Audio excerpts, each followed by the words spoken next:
welcome everyone to another Star Wars RPG Community GM workshop.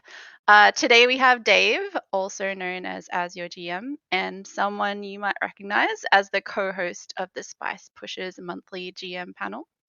He'll be taking us on a deep dive through obligation, which is a defining trait of characters in the Edge of the Empire system.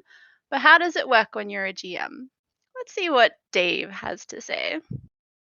Well, welcome everyone to my GM workshop, and of course we have here an image that Key provided me, featuring our poster boy for the obligation system, Han Solo, frozen in carbonite, so suffering the consequences of his obligation. But let's move ahead and get to a quick confession. For many years, I've always been a plot GM. I've kind of relied on my ability to compose an interesting and captivating story and drag players along through my maps, going from event to event, occasionally bringing up their backstory as they run into characters from their background from time to time. But it's kind of been always a little incidental for the compared to the overall plot that I've put together. And one thing that I've learned to appreciate about the obligation system is the fact that it kind of forces the GM to incorporate a component of the character's backstory in a way.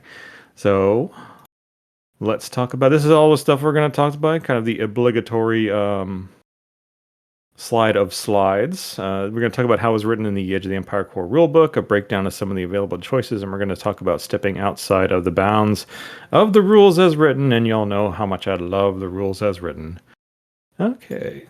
So, first thing is, of course, why bother? Well, this is a prescribed component of character creation, and apparently this was very important to the writers of the core rulebook, because it is the second step right after the character concept. You're not even writing down any numbers yet, and you're picking an obligation. You know, for a character's obligation, you choose the title of it, you have a description of it, and you are giving it a narrative value, which is recommended on the basis of the number of players in the game, and players are given options to increase their value as well. As for the actual function of it, let's see. Okay. Yep. As for the actual function, of course, it ties your character to your origin, your player's character to this origin. Why is that a big deal? Well, the obligation is kind of helps make it a big deal. How did it shape the character your player created? How does it come back to bite the character during tough moments?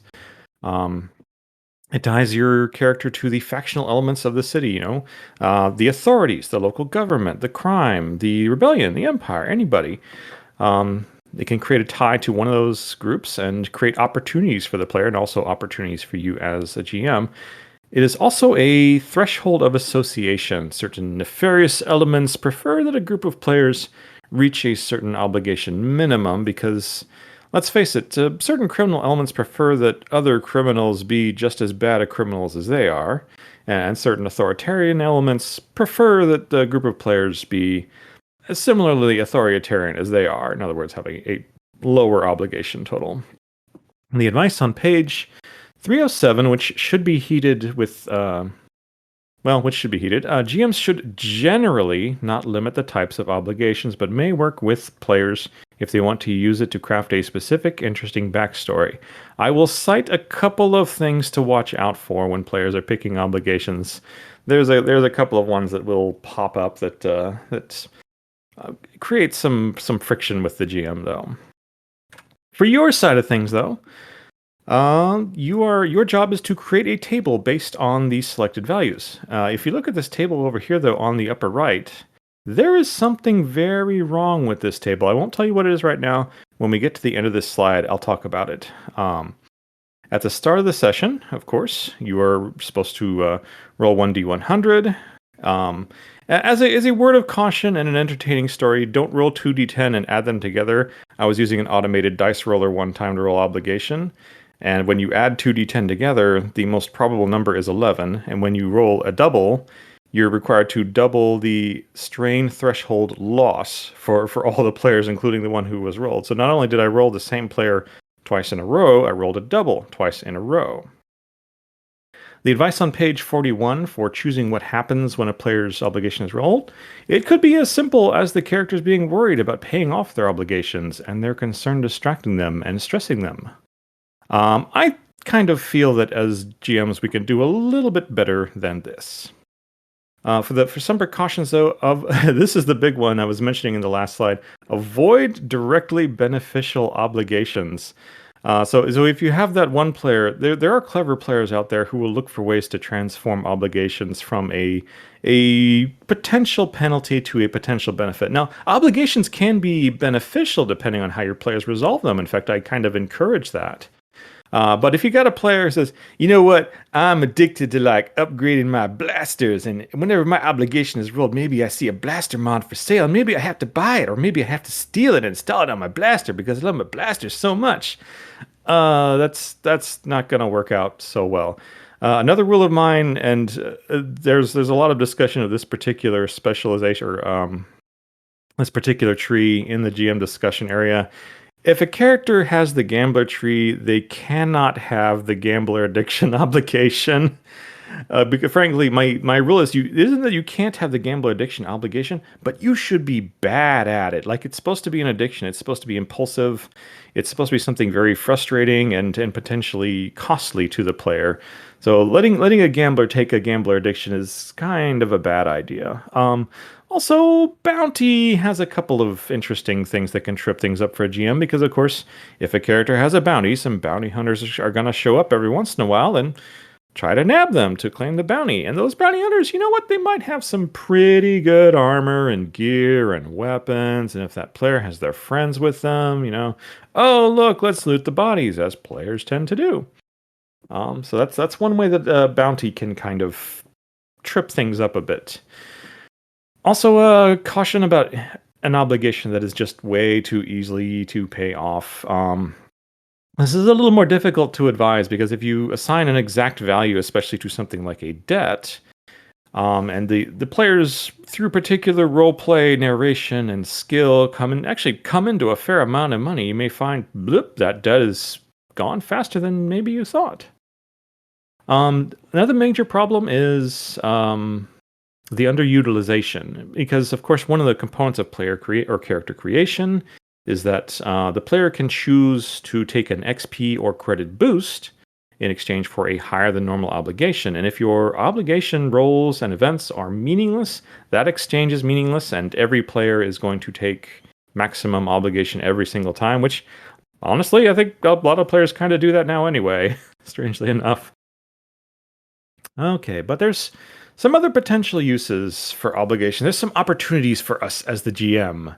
It's a great way to inject angles and plot, foreshadowing, obligation plus things like things that are going to happen in the future. You want to hint at them, or things in the characters' lives that they haven't been close to lately. You can hint at those as well. Also presents opportunities beyond credits. Assume an obligation for legal powers, titles, business rights, status with a faction, or rank within a faction. Things that you can't normally buy with money. And talking about some of the mechanical consequences, per rules as written, once a obligation reaches 100, by whatever mechanism or means helps it do that, it is triggered every single game until a section of it can be paid off and you start rolling normally again. And as a GM, you may want to force the prioritization of removing that obligation in some way. Also, obligation for an Edge of the Empire character cannot fall below 5. So even if a character pays off that debt, you know what? They may have a reputation as someone who takes out some ill-advised loans, and maybe as an alternate obligation when it's a nice low 5, maybe people pop up in their lives and says, "Hey, would you like to borrow some money? A couple of repairs for your ship might be kind of expensive, Like I said, even when theoretically payoffs, it is something that gives the player a certain reputation that can draw opportunities for new obligations. So let's talk about the core obligations and the core rulebook. I've split these up into 4 categories. We have the personal compulsions. We have some personal bonds. We have some material concerns. And then we have structural, and you know what? Let's just dive right into these. That was a boring slide. Okay. Some personal compulsions. You have, of course, addiction, which could be mental or physical, stems, dust, alcohol, gambling, petty crime, antiques, and some alternatives. Someone may be addicted to finding hidden knowledge, or perhaps trivial collection. They collect Star Wars figurines for some reason. You know, of course, in Star Wars, the character who is most associated with addiction in the main movies is Elan, who is pronounced sometimes Sleazebago, I guess. But some other ones from other media, though, like there's a lot of interest. Always some in every single Elder Scrolls game. There's always some interesting event that involves moon sugar or skooma. Skyrim, of course, both of them were legal, but at the same time, it was kind of considered disreputable. Also, the Jem'Hadar from Star Trek, who were intentionally have to consume um, an addictive chemical on a regular basis, or else they potentially die. That's kind of what keeps them in the thrall of the Dominion. I apologize for including something Star Trek related in a Star Wars work here. For obsession, you have your unhealthy fixations and things like that. Some alternatives to this: a character who pursues prestige, honor, accolades, fame, bounty credits, scores with the scorekeeper, etc. In Star Wars, kind of the younger Boba Fett has an obsession, especially with Mace Windu. I guess would count as either a celebrity or cultural icon in a way that drives him to be incredibly violent. But some other really good non-Star Wars example, Jaime Lannister. If you read and get into some of the later books in A Song of Ice and Fire, Jaime Lannister is obsessed with certain legendary white cloaks, and he constantly compares himself to these other white cloaks to see have I really measured up to these other knights or not. It is a source of constant obsession and compulsion and frustration for him. Also, Baron Harkonnen, if you've read the book Dune, has kind of a weird obsession with one of the Atreides family. We won't get into too many details of that. But in terms of tone, though, the note I have here at the bottom, you're not going to find a similar note elsewhere, is that this is the most difficult to portray in Star Wars. It is very character specific, and also addictions and obsessions can lean into unseemly territory and kind of go against the grain of the normally sincere tone of Star Wars.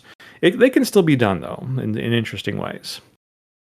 All right, let's talk about some personal bonds. Of course, betrayal, it's Star Wars. So, of course, betrayal is going to come up. Some interesting alternatives that maybe you could consider for betrayal: an abandoned relationship. It doesn't have to be murder betrayal or backstab betrayal. Betrayal itself doesn't necessarily mean person A did something bad to person B. It can also mean that person A provided the means for something bad to happen to person B, even if they aren't directly involved. In Star Wars, of course, you have the poster boy for betrayal, Darth Vader himself. But outside of Star Wars, Titus of Shakespeare kind of killed two of his friend's sons and turned them into meat pies. That was pretty bad in the guise of friendship. But also Mordred from Arthurian legend, who's supposed to be on the side of King Arthur, just turns his back on him. He says, "I'm gonna be the ruler now. And yeah, you're off on your crusades in France, so I'm gonna take care of things over here in England and Camelot." All right, family. I wanted to emphasize family because I worry sometimes that family is a bit underutilized. So I've tried to make a very substantial and fun list of potential alternatives. The family is in the dark about what the player does. My son, he works at a stall over at the perfume sales place. Or the family could also be a source of jobs for the player. Always coming up with these crazy schemes. Hey, I hear you're a pretty good pilot. Why don't you take up this thing? They could be direct participants in the player's enterprises in some way, always butting in and trying to direct things. They could be pressuring the players to get into pyramid schemes, to test their inventions. Oh, look, I made this ship modification. You should install it. It's gonna be great, and it totally won't blow up. Be sure to pack a lunch before you go on your journey and change your underwear. Oh, why is your ship always so filthy? What kind of livestock are you shipping in this thing? Constantly make inappropriate recommendations of the players. Oh, you need a ship? Oh, my son has the fastest ship in the Venubo system. You should ask him to give you a ride. And some other fun things. Oh, you're going to Alderaan? You know what? Your Aunt Gladys is only 2 systems over. She just had foot surgery. I promise it won't take you more than 12 hours to your journey. But that sort of things. In Star Wars, I find that the clones, the Jedi could also be his family, but like weirdly, the clones, because they share same face, same DNA, those sorts of things. The clones have a certain familyness to them and kind of look out for each other, especially with Kut Laquan. But outside of them, Caitlin Tully, another example from Song of Ice and Fire. Her family's motto is family, duty, honor, and her chapters, especially in the first 2 books, are always about her concerns about her husband, her children, your sons and daughters, even her wards and things like that. King Arthur, of course, had a pretty quirky family sort of association, with Morgan Le Fay, but also with Lancelot and Guinevere and things like that. I won't spoil it. If you have not seen The Prestige, I highly recommend The Prestige because there is a family obligation in that movie that, if you actually implemented it in Edge of the Empire, would just be crazy, absolutely crazy. But anyway, that's enough about family. The favors pay back a little at a time, maybe tied to a personal connection of sometimes. Alternatives like blood marks, your John Wick style blood marks. Hey, I did you this favor, you gave me this blood mark. You owe me something that you can't pay back with money or property. And of course, the biggest favor as we know of in Star Wars is Lando Calrissian. But probably the best known favor in all of cinema itself, Salvatore Corsito. From The Godfather, he's the guy who goes to the Godfather who needs a little bit of help. He's the coroner character. And the Godfather says, "You're gonna owe me a favor." And what's interesting is, Don Corleone doesn't like demand Salvatore's house or like all of his money or anything like that. In the end, Don Corleone simply asks that Salvatore, as a coroner, repair the body of his son in such a manner that it is presentable at the funeral so that they can have an open cast funeral, which is very important, because Italian family, late 1940s, that sort of thing. Responsibility. So, just not just a relationship, but also, subculture, neglected location, object. Although this can be kind of tricky, especially if your players are constantly space hopping. Droid sympathy could be an interesting alternative, kind of L3 from the Solo movie. But in particular, the most responsible character, I'd say, especially in the original trilogy, is Obi-Wan, because, he's committed to Luke to make sure that he's trained and spun up and becomes a responsible Jedi. But probably my favorite responsibility in all of cinema, Donnie Brasco. If you haven't seen it, is a very hard R movie, but it is worth giving it a try because it is about an undercover FBI agent who develops a very strong friendship with the guy who has kind of drawn him into a crime family, and their relationship is really fascinating. It's Al Pacino, and probably the best work that Johnny Depp has ever done, where he's not wearing a bunch of prosthetic makeup. Some material concerns, of course, blackmail, Holovid's bank records, criminal evidence. Some alternatives, though, potentially mutually beneficial at first. Or you know what? Maybe the player is the blackmailer, but they can no longer leverage their knowledge. Someone else can, and they want it. Best known black subject of blackmail is Kira.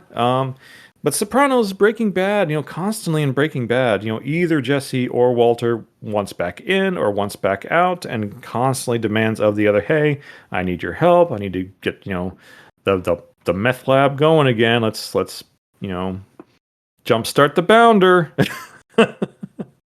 But the characters, especially shows and events where characters can just constantly push each other's buttons, make really good blackmail related material concerns. As I warned before, the bounty, legal warrant, criminal contract, collection agencies, violation of honor. But has this ever happened to you? You start a brand new game of Edge of the Empire, and you've got 4 players. 3 of them choose bounty, and the 4th one is playing a bounty hunter. You definitely have a discussion with your players about choosing bounty. I do have some alternatives that I absolutely love. The mistaken identity. The character isn't the actual person who's the subject of the bounty, but that doesn't matter to the bounty hunters. They just need a body, you know? Um, one that I executed in my A game last year is the comically small bounty, where a player has like 100 credit bounty on their head, and it's not enough for any professional bounty hunters to go after them, but like some dreg bounty hunters who are on probation with the Bounty Hunters Guild might pop up. Or maybe the bounty hunters just kind of see the character, recognize them from their warrant, and just point and laugh at them, that sort of thing. On the opposite end, of course, you got the absurdly large bounty, which is completely unwarranted to what the character thought that they did. And this is especially fun if you want to insert some quirks and complications into the player background. Of course, our poster boy for bounty in Star Wars is Han Solo, but other notable ones include, Jack Sparrow, and so, oh wow, that's two Johnny Depp movies and two slides, huh? But debt. This is another interesting one that has some bends and curves to it that could be interesting. Person owes a great deal of money or otherwise to a crime lord, corporation, patron, but some interesting alternatives. An oath of poverty, or perhaps a loan shark. The Oath of Poverty is interesting, and I mentioned the Solemnic Knights from Dragonlance at the bottommost page. Back when I played the old gold box games, I always had to remember to take all the steel coins away from my Solemnic Knight and put it in someone else's inventory, because of course, once the Solemnic Knight arrives into a town, they have to give away all but 10 of their steel. Oh, poor guys. But now, an oath of poverty doesn't mean that the character has to constantly stay poor. It means maybe they have a specific list of things that they are allowed to own. Dintajarin, who we mentioned here in association with Beskar, clearly has a list of things that he is allowed to own. He's allowed to have a spaceship, he's allowed to have blasters, armor, and he can have some money, but anytime he returns to the armorer, who is fantastically played, by the way, he has to donate some of his Beskar to a youngling, or to the cause of the youngling, because of course he, having been a youngling himself, someone very likely donated Beskar to ensure that he had a nice helmet and he wouldn't be killed in a single headshot after a couple of weeks as a Mandalorian. A fun twist on debt that you may want to consider trying sometime is Brewster's Millions. This is a film with Richard Pryor, and I think that's actually a remake. I forget who played the original. But in Brewster's Millions, Richard Pryor is given $30 million and he has to spend it all in 30 days. But what's worst of all is he can't end that 30 days with any assets from those $30 million. So he can't like buy a house and keep the house. So he has to buy the house, set the house on fire, and it doesn't have insurance so that he no longer has the house. So like maybe the players could like buy a really big expensive ship and then just hurl it into a sun. It's just as a way to get rid of the asset. But it kind of forces some fun creativity on the players. I've always wanted to try the Brewster's Millions and the Edge of the Empire. Our last category, kind of the structural obligations. The criminal, of course, we are all criminals in Edge of the Empire. There, it could actually be a minor crime though, but with a very influential victim who is not keen on being insulted by this petty criminal who came along and picked their pocket one day. I've paired up Ahsoka Tano and Richard Kimball in here because, of course, The Wrong Jedi, the last arc from the 5th season of Clone Wars, features Ahsoka Tano basically playing Richard Kimball in The Fugitive, to include a shot where she jumps from a very high, sort of dam-like structure running away, just like Richard Kimball does in the Fugitive film. A duty bound, oath bound. The book is very specific that duty bound is a legal or ritualistic bind to an organization or cause. What's funny about this is that when you get into Age of Rebellion, duty bound is often more personal. The duty system is more personal, but duty bound, like it says, has an actual failure to achieve duty A results in consequence A.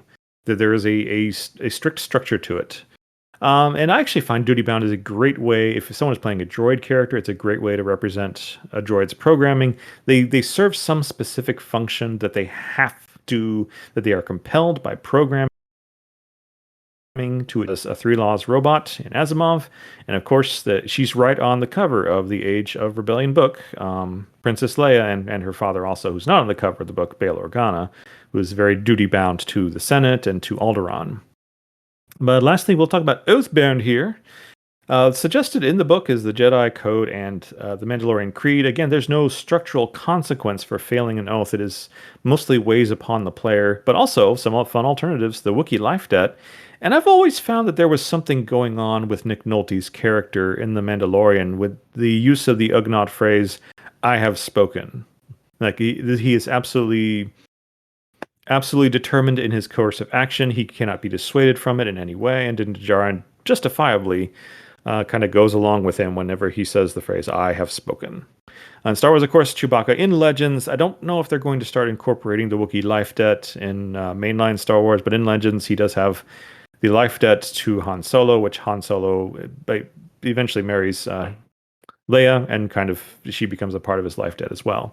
But probably one of the best known Oathbound characters is Batman. And what's weird is I did not even remember that the Batman movie was coming out this month, but I threw him on here anyway, I guess.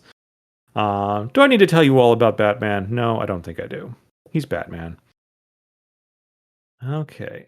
Now, honestly though, none of these are the best obligation. The best obligation, in my opinion, is 97 to 100, roll twice. Because honestly, you get a combination of a cause and a consequence when you roll twice. And this makes an obligation that is far easier for the GM to characterize and build into their game than any one obligation by itself. Addiction plus blackmail. Okay, you're addicted and you're blackmailed for it. You know, the cause, the consequence. Criminal plus family. Duty bound plus favor. Oath and debt. Bounty and take your pick. Any like roll randomly twice, just see what comes up and see what jumps into your imagination when you put those two together. Now, the book says, of course, they can also be separate obligations with separate values, but I actually just love putting two of these together and seeing what comes out. Sometimes you'll find you may need to migrate an obligation because, for example, if one just no longer becomes relevant, duty to Oathbound. For example, Obi-Wan Kenobi, of course, as in his days at the Jedi Temple, he was, of course, duty-bound as a Jedi, but the Jedi disbanded, destroyed, hunted down.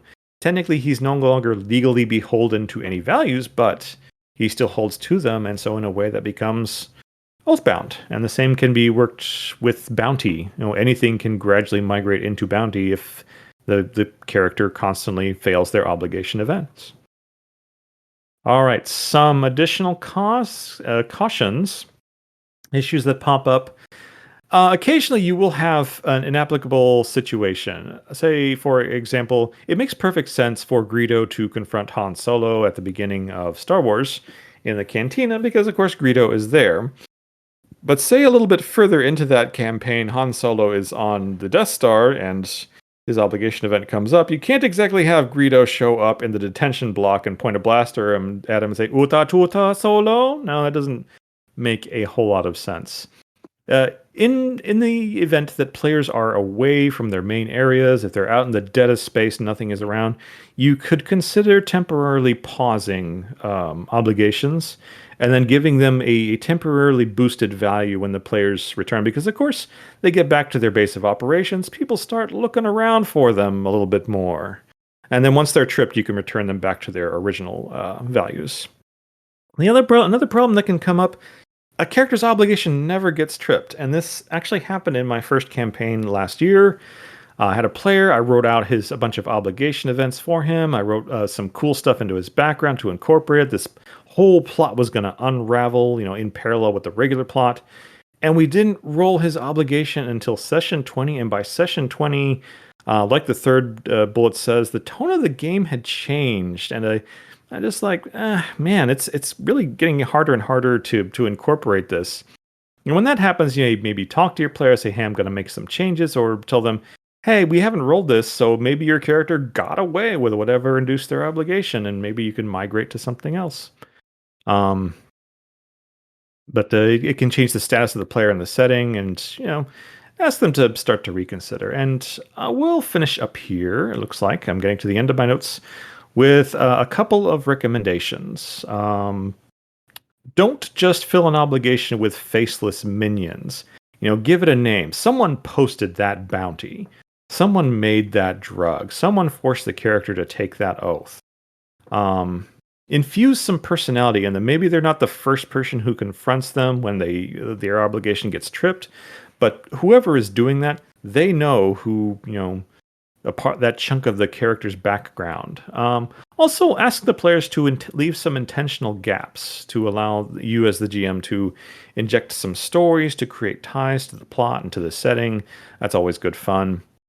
Of course, you should always consider the factors for payoff to either elevate or reduce the obligation in time. And a very popular suggestion that pops up in GM discussion all the time: don't roll at the start of the session, secretly roll at the end of the previous session, and then don't reveal it until the beginning of the next session. That way, you've got some time to actually plan a way to incorporate these shenanigans into the proper game. But also, my favorite technique is to roll the dice. Don't say whose obligation was tripped. Apply the strain threshold reduction appropriately, and then when you do finally get to that part of the session where that player's event happens, then you can reveal whose it is. It's like a fun little magic trick. Yeah. And also, one suggestion that Key gave me as I was writing this slideshow is just choose the person whose obligation fits the situation best. Um, because it gives the storyline a little more natural flow to it. And like I said, it does not make sense for Greedo to suddenly pop up in the detention block and threaten Han Solo. If just because that's what you rolled, that doesn't mean that's what you have to do. Anyway, oh wow, I managed a full 31 minutes. It's so efficient. If we of course we have a bit of time here, so if anyone wants to share some fun stories or ask some questions, you're welcome to do so. Just let Key know. If you do have a question, you can type it into event chat and I can read it out, or you can, I guess, use the raise hand emoji and I can unmute you so you can ask it yourself. I noticed Caber Crystal in the discussion pointed out something great. So the interview question: "What's your greatest weakness?" I'm a perfectionist. I worked. Yeah, that's a typical player response to obligations sometimes. That's a great observation there, Kyber. I do have two questions from the audience so far. Okay, yeah. From Makis, if you are going to run a hybrid system game, how do you manage obligation, duty, or even morality? Oh, I personally have never run a hybrid system game. I think the rules for that are enforced in Destiny, which I definitely want to get into. What do you call it? Obliduty ality? Obliduty I don't know. um the morality system is probably the easiest one to integrate because that character, you track their conflict independently of the rest of the characters. And then roll just per the rules as written. So that's the easiest one to do. Duty, confession time number 2. I don't even have the Age of Rebellion book because it's the one that's been out of print the longest, unfortunately. Um, so I'm not entirely sure how I would integrate duty into that as well, but I would take suggestions for it for sure. So sorry, I don't have a bigger answer. Yeah. Well, while we wait for some suggestions, we have a question from Stars and Guardians.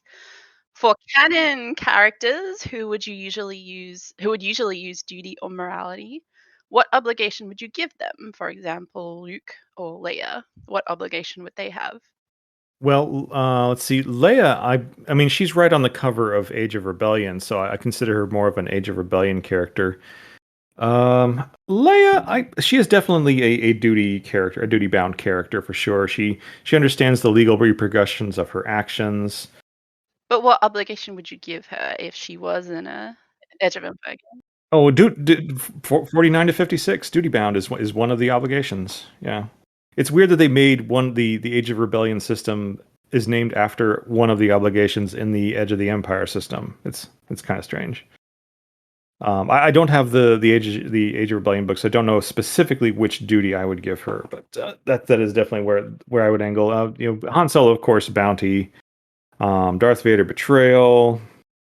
Luke, well, in theory, Luke starts out as family, and man, the GM just peeled off that obligation early and switched him over to maybe obsession or responsibility in a way, or else like he develops a responsibility to the rebellion very very quickly. But yeah, that first obligation with his family, man, he and the GM got together, the player Mark and GM Lucas got together and said, hey, you know what, this isn't working out. This isn't very interesting. Let's switch to something else.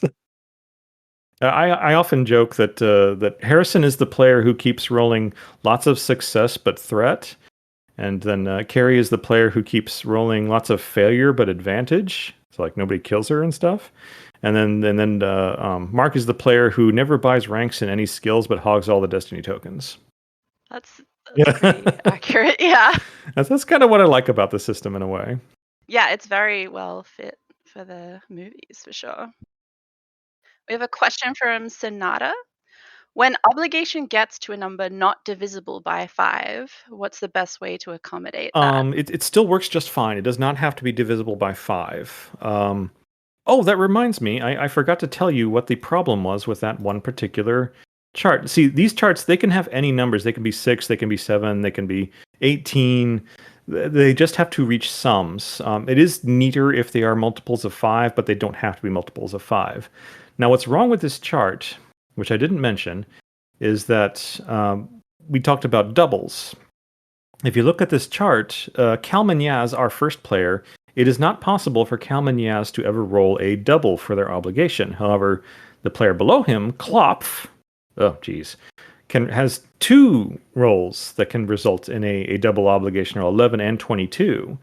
So this is kind of a badly composed chart. In this case, I would put Klopp first and Kalman second. That way, Klopp always has 11, Kalman always has 22, Dodi Lan Pakoti always has 33, and Heshrek, the Wookiee, always has 44. But yeah, they don't have to be exact multiples of 5. In fact, I don't think there's even a rule. It's just that those suggested first values are almost always multiples of 5. And a question from Golden.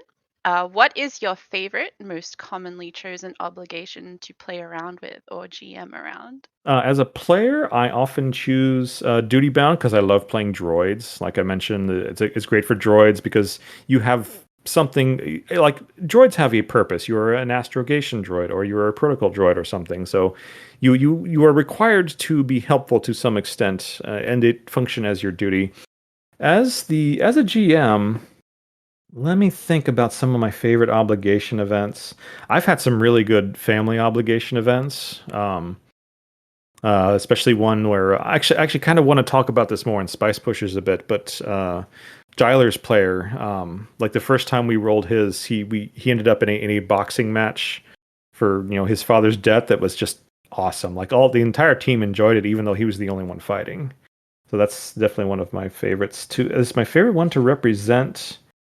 An easy one to run, like Bounty is super easy to run, but it's everybody likes Bounty. It's gets you into a fight. Who doesn't love a fight? And a follow-up question to that from the gamer.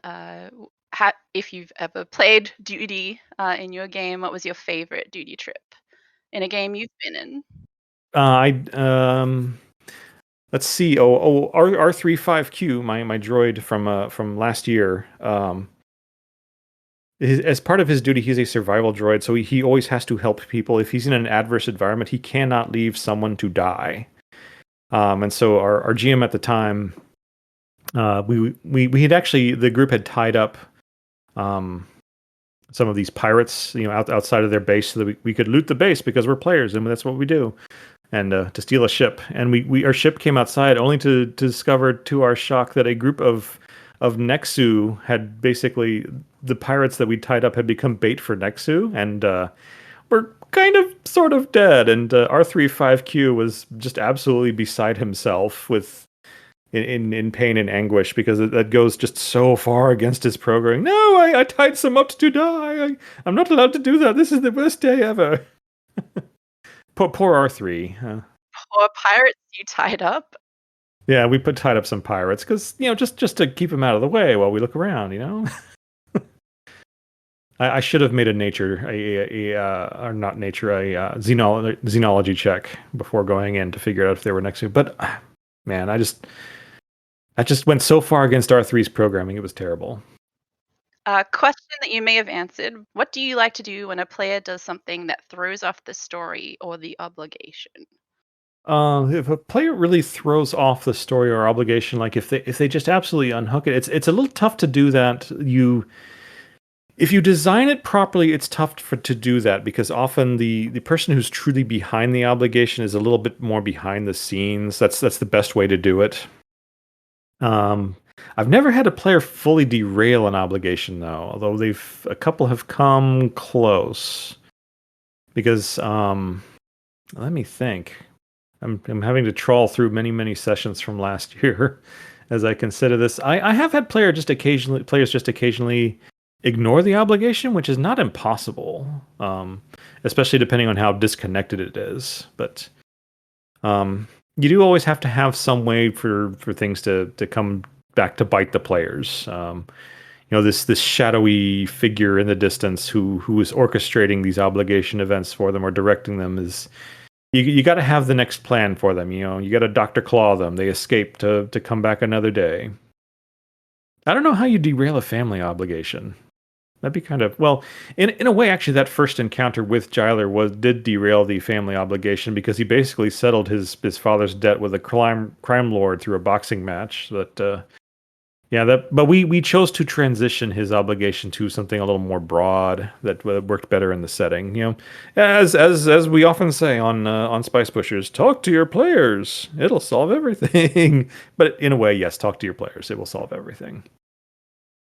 How do you handle people choosing like the same type of obligation at character creation? Like if they both have a bounty for a similar thing. Yes, you find a way to give them very individual spins. Like I made a list, especially on the bounty. You could have an imperial bounty, you could have a criminal bounty, you could have a private bounty, you could have a comically low bounty, you could have an absurdly high bounty, you could have an unwarranted bounty that you for something you didn't even do. So give each player their own spin on the bounty. If everybody chooses family, that'd be kind of weird if everybody chooses family and they're all in the same family, even if they're not the same species. But families can take different forms. One could be a parent, one could be a sibling, one could be a distant cousin, one could be on planet, one could be off planet. There are ways to give everybody a little spin to their obligation, even when they choose the same obligation. But yes, I very nearly had three players choose bounty in one of my games. Then that's the only reason I learned to kind of give a little more spin to these.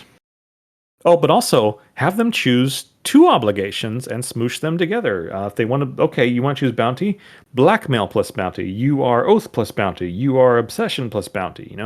Have them pick a second obligation to smoosh into it. Do you ever tie people's obligations together if they're the same or similar? I definitely think about it sometimes. Obviously, two players have bounty. Someone can go to the bounty center guild and say, "Oh, hey, if per rules as written, though, only one player's obligation can be rolled in any given session." It would be interesting to create a table with a small amount of overlap between two players. Um, in that case, you have the suggestion on let me see page 307. Work with the players if they want to use a specific interesting backstory. So you have permission from the rulebook on page 307 to give that a try if you want. I could definitely see it happening though. It'd be really fun to have like an overlap number between players and then both get triggered. But per the rules as written right now, only one player can be rolled at a given time. Now that doesn't mean they can't interleave in some way. For example, I have one player who's looking to who's kind of looking to who's make a name for himself. It's kind of his obsession. At the same time, another player is has got a vendetta against a specific crime lord, and so their obligations actually interleave incredibly well when they get rolled. There's definitely a way to do it, though. So again, a little bit related. Question from Essentia. What happens when players take multiple obligations, like more than two, like five or more of them in small amounts? The rules as written, I think, recommend two as a maximum. Um, that smooshing I talked about, I highly recommend um, for just adding better characterization of the obligation. It gives you more details as the GM, gives more background to the players as the player. But when a player chooses two bounties, or not two bounties, two obligations per the rules as written, they get independent spaces on the obligation table. So in theory, Kalmanyas, instead of being 1 through 10, could be 01 through 05, and for obligation A, and then 06 through 10 for obligation B. And those two events happen separately. They're in theory independent of each other normally, but like I said, it's actually more fun to smoosh obligations together to make something more interesting. And a question on a bit of a broader subject. But if you're running a game over Discord or something else like play by post, how do you delineate specific sessions for obligation triggers? You could give it a time duration, like you are required to do a time duration, a obligation roll, once a month, regardless of whether or not the previous one has been resolved. Maybe they overlap a bit. You can like choose a time gap in which for them to happen. Another thing you could do is you could use the obligation value itself to decide how often they come up. Like, say, if someone has the obligation value of 10 and you're playing play by post, you could say, okay, it comes up, like, say, every 5 weeks. If someone has an obligation value of 20, it comes up more often, maybe every 2.5 weeks, depending on how much play by post you do.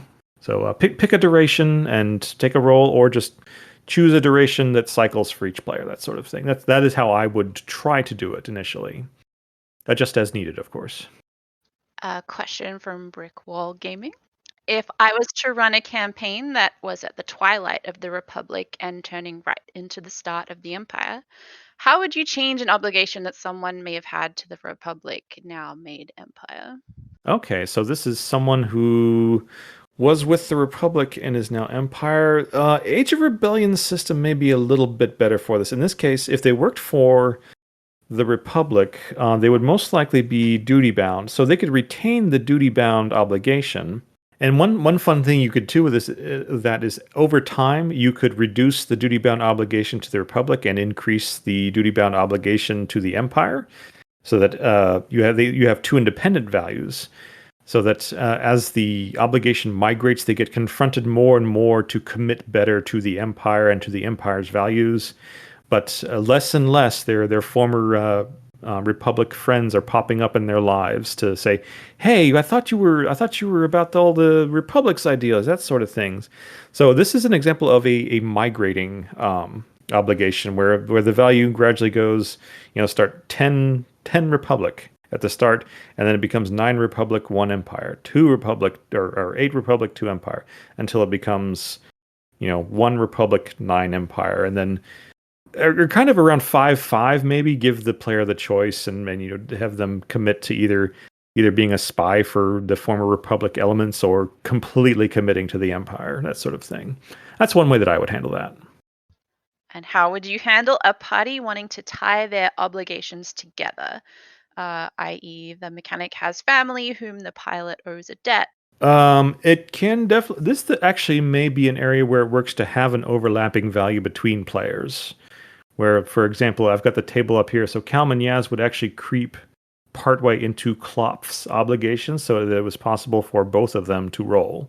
Yeah, like we mentioned, page 307 tells you, yes, if you want to craft a specific, interesting, overlapping obligation, the rules as a GM allow you to do that on page 307, to do something interesting or unique or fun. I was just peeking at Essentius Com. It seems like multiple obligations could work beautifully in a sandbox campaign. Obligations are fantastic in a sandbox campaign because wherever the players are, things can always happen. I can definitely see it working less well with a railroad. In fact, I had a literal railroad segment in a game and decided to pause the obligation because obviously no one can reach the players while they're on the railroad, and the players can't go anywhere except the railroad. So yes, great for sandbox. We had another question about running multiple systems simultaneously, obligation, morality, duty. Have you ever done that before? I have not. I tend to commit to one system for a while. I think my first Force and Destiny campaign is probably going to start in May or June. I'm finishing up one and halfway through another Edge of the Empire. Just because I love Edge of the Empire, everybody thinks they want to play a Space Knight. No, you want to be a goofball, weirdo, droid, bounty, something or other that's constantly in a mess. That's what's fun for me and friends. So unfortunately, I don't have a ton of advice for running all three, but on Spice Pushers, I will definitely inquire that of the group, and maybe we'll have some more definitive answers. For those of you in the audience, Spice Pushes is our monthly GM panel. Usually happens in the first week of every month. And a question from Stars and Gutters: is there anything about the obligation mechanic that you don't like or would change? Well, the main thing that I changed was I chose to start rolling obligation in secret. I let the players know that a obligation has been tripped, and they all reduce their strain threshold by one. And then when a one specific character actually reaches their obligation event, then I reveal whose it was, and they further reduce their obligation accordingly. And that's the main change to the mechanic. But also your suggestion, Key, about just choose who makes sense. That kind of makes a lot of sense to me too, especially in terms of the flow of the game. Have the obligation that makes sense pop up. Yeah, when I plan sessions, I like to pick the obligation that fits really well and just make the players play into it. Yeah, and plus you've got something else going on in the session that makes sense for that obligation to happen too. Yeah, absolutely. Yeah. I'm going to stick to dice for now, just because I like that the game, that Edge of the Empire, makes it a game for the GM as well. We have a question about the shared obligation. Well, a comment, I guess. Yeah, For yeah. shared obligation, it might work well to treat the trigger chance as the sum of the same one across all the characters. So rather than each PC getting a 15 point on each, they get a 5 point on one, but it affects the party as if it were 15 points. So kind of like a chunk of each player's would be a party obligation section.